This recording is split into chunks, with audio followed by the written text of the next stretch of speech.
قطع نقدية نادرة تم عرضها في المتحف العمومي عبد المجيد مزيان بولاية شلف. القطع الفضية يعود تاريخها إلى العهد الفاطمي. الدرهم الفاطمي وهو كنز تم اكتشافه هنا بمنطقة شلف، فقمنا بدراسة هذا الكنز، ومن خلال دراستنا اكتشفنا أن يوجد داخل هذا الكنز عملات نقدية نادرة جد نادرة، ولذا ارتأينا أن ننشر كتاب حول هذا الكنز وإقامة معرض لتدشينه، لأنه يعتبر لنا كمختصين يعني من أندر الكنوز الموجودة في الجزائر، وهذا مفخرة لمتحف شلف ومفخرة للجزائر بصفة عامة.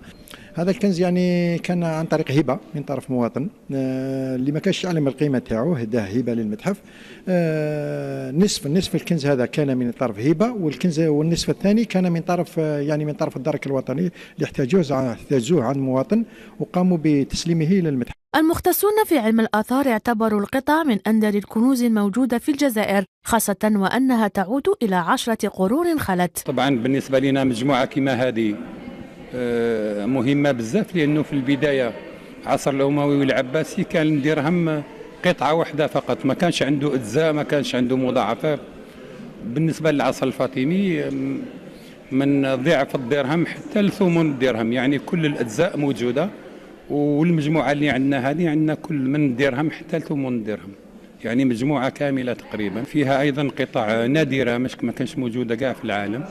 ويبقى على المهتمين ووزارة الثقافة